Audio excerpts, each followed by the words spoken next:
Welcome to మెగాని TV of the record. Political screen మీద ఇప్పుడు ఒకటే హాట్ టాపిక్. 600 అయినా ఇక్కడి నుంచి కదిలే ప్రసక్తే లేదని ఒకరు, వట్టి మాటలు కట్టి పెట్టబోయే గట్టి పనేదో చేసి చూపబోయే అంటూ మరొకరు. ఉమ్మడి ఆదిలాబాద్ జిల్లా సిర్పూర్ నియోజకవర్గంలో ఇప్పుడు వార్ ఆఫ్ అట్రాక్షన్ నడుస్తుంది.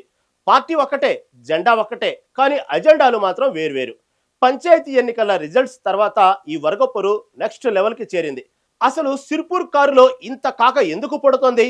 కోనప్ప వర్సెస్ ఆర్ఎస్పీ ఈ అంతర్గత పోరాటం ఎటు దారి తీస్తుంది? Let's watch this.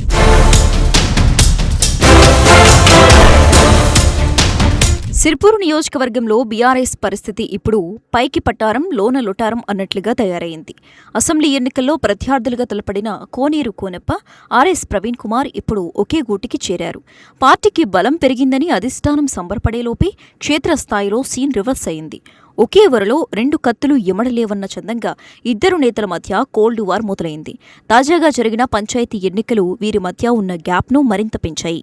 Party symbol లేకపోయినా ఎవరికి వారు తమ క్యాడర్ను రంగంలోకి దించి షో ఆఫ్ స్ట్రైట్ ప్రదర్శించారు.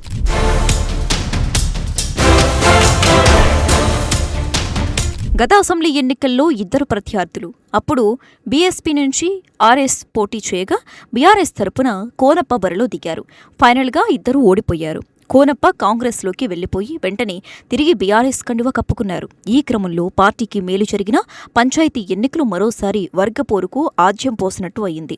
అవి పార్టీ సింబల్తో సంబంధం లేని ఎన్నికలు కావడంతో కోనప్ప, ప్రవీణ్ కుమార్ పోటాపోటీగా అభ్యర్థుల్ని నిలబెట్టి బలపరిచారు. ఇక్కడ బీజేపీకి ఎమ్మెల్యే హరీష్ రావు ఉన్నప్పటికీ పోటీ మాత్రం ఇద్దరు బీఆర్ఎస్ నేతల వర్గాల మధ్యనే జరిగింది.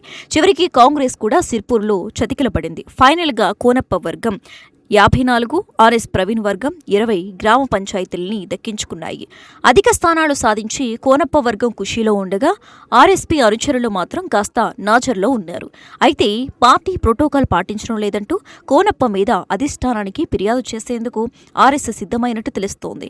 ఇక్కడ ఎక్కువ సీట్లు గెలిచామని పార్టీ అధిష్టానం ఆనందంలో ఉన్నా ఎవరికి వారు వర్గ ముద్రలు వేసుకోవటం మాత్రం మింగుడు పడటం లేదు.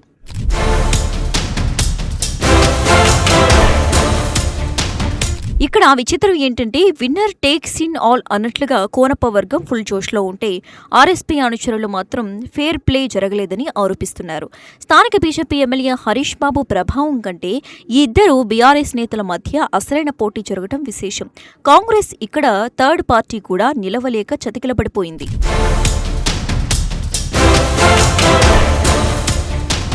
ఎవరికి వారి యమునా తీరే అన్న చందంగా సిర్పూర్లో వ్యవహారం సాగుతోంది.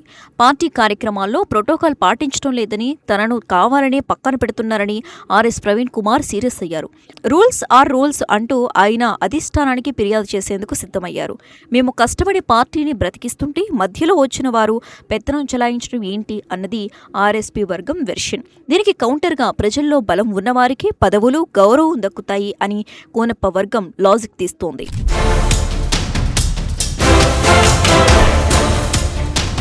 నిజానికి పంచాయతీ ఎన్నికలు కేవలం ట్రైలర్ మాత్రమే.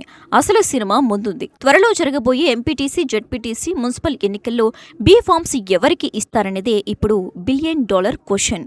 అధికారం తనకే ఉండాలని ఆర్ఎస్పీ కోరుకుంటుంటే మెజారిటీ సర్పంచ్లను గెలుచుకున్నా తమకే ఆ పవర్ ఇవ్వాలని కోనప్ప వర్గం డిమాండ్ చేస్తోంది. ఈ గొడవ వల్ల హార్డ్ కోర్ బీఆర్ఎస్ క్యాడర్ మాత్రం తీవ్ర నిరాశలో ఉంది. ఇద్దరు నేతల మధ్య నలిగిపోతున్నామని కార్యకర్తలు వాపోతున్నారు.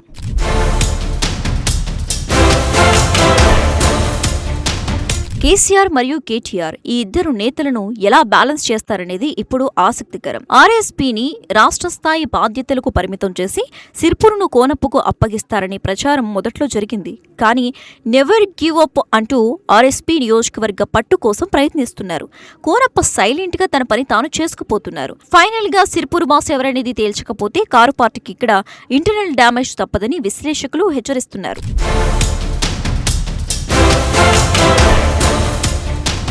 సిర్పూర్ రాజకీయం ఇప్పుడు క్రాస్ రోడ్స్లో ఉంది. ఒకవైపు అనుభవం, మరోవైపు ఆవేశం. ఈ రెండింటి మధ్య పార్టీ అధిష్టానం ఎలాంటి నిర్ణయం తీసుకుంటుందో చూడాలి. వెయిట్ అండ్ వాచ్ అంటున్న క్యాడర్ ఆశలు నెరవేరుతాయా, లేక ఈ వర్గపోరు పార్టీని మరింత దెబ్బతీస్తుందా? ఏం జరుగుతుందో తెలియాలి అంటే వేచి చూడాల్సిందే.